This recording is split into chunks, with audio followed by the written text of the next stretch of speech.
그것을 누리지 못하고 살아야 되겠습니까? 우리의 남은 인생 동안에 그저 먹을 것, 그저 입을 것, 그저 그냥 그거 하나에 다 모든 것을 걸고 죽어가는 양처럼 단 한 번도 하늘을 쳐다본 적이 없고 오직 꼴을 뜯어먹기 위해서 땅만 쳐다보며 살다가 평생을 마친 그 양처럼 그렇게 살다가 죽어야 되겠습니까? 여러분, 시편 49편이 바로 그것을 얘기하고 있지 않습니까? 부자들이 잘 될 때 두려워하지 말라고, 신경질 내지 말고, 그걸로 인해서 실족하지 말라고 하나님께서 말하지 않습니까? 준비하지만 깨닫지 못하는 자는 멸망해가는 짐승과 조금도 다름이 없다고. 너는 알지 않냐고 얘기하는 거 아닙니까 지금요? 너는 준비하지만 너는 깨닫다는 거예요. 그런데 왜 그를 시기하고 그걸로 인해서 마음이 불편해지고 왜 그걸로 인해서 두려워지고 왜 그러냐는 거예요.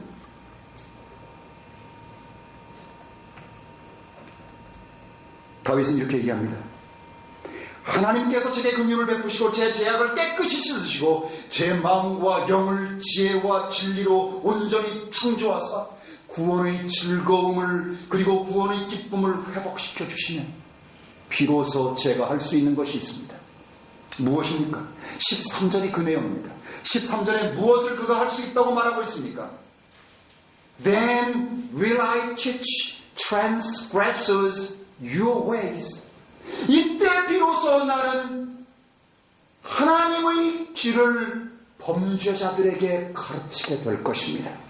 여러분, 이건 전 굉장히 중요한 구절이었습니다. 제게는 이것이 성도의 삶 속에서 겪는 또는 겪어내야 되는 우리의 간증이 아니겠습니까?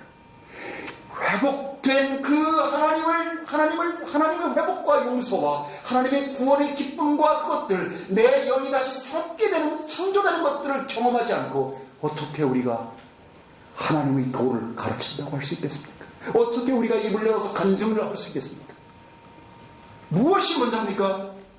철저한 하나님 앞에서 자신의 죄악됨과 범과를 하나님 앞에 그것들을 토설하고 용서받고 회복되는 매일의 삶에서의 구원이 그것들이 없기 때문에 구원의 기쁨도 없고 구원의 간증도 없고 구원의 찬미의 제사도 없고 그것이 저절로 오는 것입니다.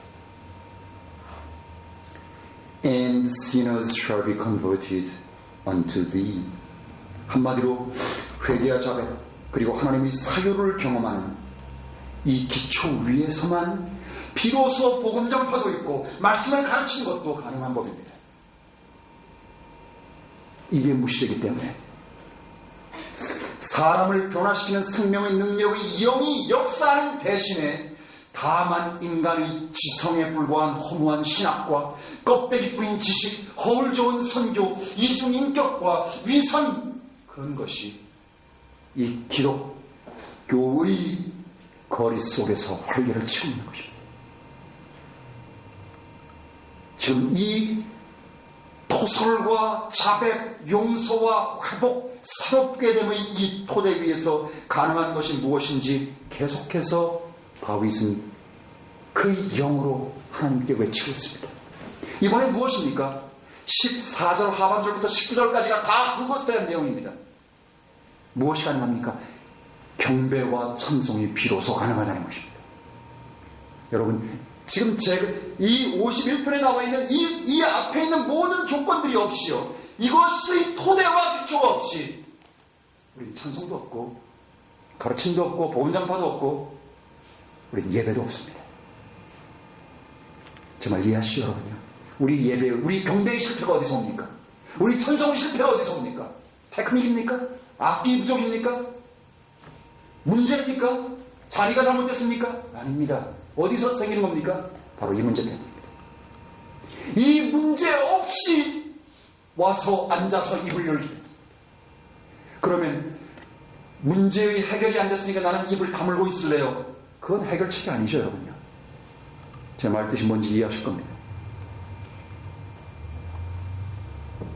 14절 하반절부터 19절까지는 모두 참된 경배에 대한 다윗의 갈망과 고백으로 가득합니다. 14절 하반절부터 19절까지. 이번에 한국말로 읽어보겠습니다. 14절 하반절부터. 내 혀가 주의 의를 높이 노래하리이다. 주여 내 입술을 열어주소서. 내 입이 주를 찬송하며 전파하리이다. 주는 제사를 즐겨 아니하시나니 그렇지 않으면 내가 드렸을 것이라. 주는 번제를 기뻐 아니하시나이다. 하나님이 구하시는 제사는 상한 심령이라. 여러분, 상한 심령을 하나님이 구하신다는 거예요. 지금 하나님이여, 상하고 통회하는 마음을 주께서 멸시치 아니하시리이다. 주의 은택으로 시온의 선을 행하시고 예루살렘 성을 쌓으소서. 그때에 주께서 의로운 제사와 번제와 온전한 번제를 기뻐하시리니 저희가 스스로 주의 단에 드리리이다. 여러분, 구약의 성도가 이런 진리를 깨닫고 있고 고백하고 있고 그러면서 살고 있다는 것이 얼마나 놀랍고 신기합니다.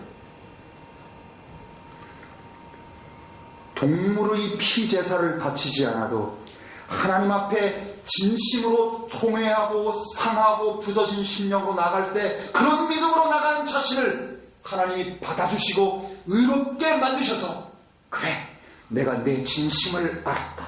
그러므로 이제 넌 죄가 없다. 내가 내 모든 죄를 영원히 용서했다. 더 이상 나는 내 죄를 기억하지 않겠다. 다윗은 하나님이 진정 원하시는 것이 동물의 피제사가 아니라는 사실을 깨닫고 있었습니다. 하나님의 진리의 영께서 그의 심령 속에 그것들을 깨닫게 해주지 않았다면 그거 어떻게 알았겠습니까? 여러분, 율법 시대에 그런 사람이 있었다는 겁니다. 그렇기 때문에 모세를 통해서 율법이 주어지고 제사제도가 주어지고 성막이 주어졌을지라도 정작 하나님께서 원하신 것은 하나님이 백성들이 자신의 죄, 자신의 죄성을 통해서 자신의 사악함과 그리고 스스로를 극복할 수 없는 연약한 인간 실존의 한계를 인정하고 부서지고 상한 영, 낮고 정직한 마음으로 하나님 앞에 나아오는 것임을 얼마나 많이 알았겠습니까?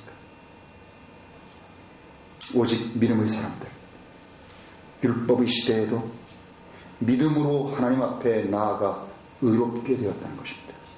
여러분, 만약 여러분에게 누군가가 율법 시대에는 이스라엘 백성이 어떻게 구원을 받았습니까?